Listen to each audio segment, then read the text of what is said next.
तो बांग्लादेश से भारत में आतंक फैलाने की साजिशें लगातार चल रही हैं। हरकत उल जिहाद ने 50 आतंकियों की टीम बनाई है और बांग्लादेश में आतंकियों की एक यूनिट तैयार की गई है। भारत बांग्लादेश सीमा पर आतंक फैलाने की साजिश, जैसा कि मैं आपको बता रहा था, अभी मैं समंदर की खबर दिखा रहा था। अब आप देखिए, भारत और बांग्लादेश की जो सीमा है वहां पर भी आतंक फैलाने की साजिश है। 50 आतंकियों की एक यूनिट तैयार की है, इनको ट्रेनिंग दी गई है। ये हार्डकोर आतंकी जिन्हें हर तरह के वेपन चलाने की ट्रेनिंग दी गई है, और खबर यह भी है कि इनको ट्रेनिंग देने में बहुत बड़ा हाथ पाकिस्तान और उसकी आईएसआई का रहा है। और इनको ट्रेन करके प्लान ये है कि इनको डिप्लॉय किया जाएगा भारत और बांग्लादेश की सीमा पर, जिसके बाद कोशिश ये रहेगी बांग्लादेश और पाकिस्तान की कि इन्हें भारत की सीमा में दाखिल कराया जाए, ताकि ये भारत में घुसकर आतंकी वारदातों को अंजाम दें, भारत में अस्थिरता फैलाने की कोशिश करें। लेकिन सजग हैं भारत की इंटेलिजेंस एजेंसीज, इसीलिए उनके पास इनपुट्स हैं, और इसी के चलते जो भारत बांग्लादेश की बॉर्डर हैं, वो सीमाएं जहां पर भारत और बांग्लादेश के बॉर्डर्स मिलते हैं, वहां पर सिक्योरिटी को और टाइट किया गया है। हरकत उल जिहाद नाम का ये संगठन है जिसने आतंकियों की 50 हार्डकोर आतंकियों की एक यूनिट तैयार की है, जिसका मकसद भारत में आतंक फैलाना है। इन्हें हथियार चलाने की ट्रेनिंग दी गई है। आप अगर कड़ियों को जोड़ेंगे तो आपको समझ में आएगा कि किस तरीके से चीजें चल रही हैं।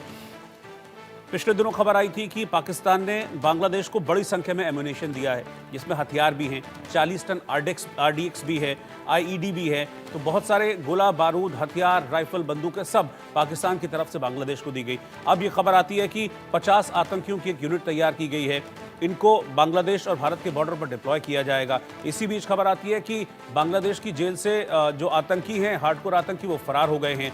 लेकिन जो डिफेंस एक्सपर्ट्स हैं और जो भारत और बांग्लादेश की इस वक्त की जो कंडीशंस हैं उनको अच्छे से समझते हैं, उनका ये कहना है कि ये फरारी हुई नहीं है, ये फरारी दरअसल यूनुस सरकार की ओर से कराई गई है, ताकि इनका इस्तेमाल भारत में आतंक फैलाने के लिए किया जा सके। और बांग्लादेश से जुड़ी इस वक्त एक और ब्रेकिंग न्यूज में आपको बता दूं कि हिंदुओं के खिलाफ हिंसा की 88 घटनाओं को बांग्लादेश ने मान लिया है। बांग्लादेश में 5 अगस्त के बाद से 88 घटनाएं हुई हैं और पहली बार यूनुस सरकार ने यह कबूल किया है और यह भी माना है कि इन 88 घटनाओं के बाद 70 लोगों को हमने गिरफ्तार किया है। बांग्लादेश ने स्वीकार किया कि अगस्त में तत्कालीन प्रधानमंत्री शेख हसीना को पद से हटाए जाने के बाद अल्पसंख्यकों, मुख्य रूप से हिंदुओं के खिलाफ सांप्रदायिक हिंसा की 88 घटनाएं बांग्लादेश में हुई हैं। अंतरिम सरकार के मुखिया मोहम्मद यूनुस के प्रेस सचिव शफीकुल आलम ने कहा है कि इन घटनाओं में हमने 70 लोगों को गिरफ्तार किया है।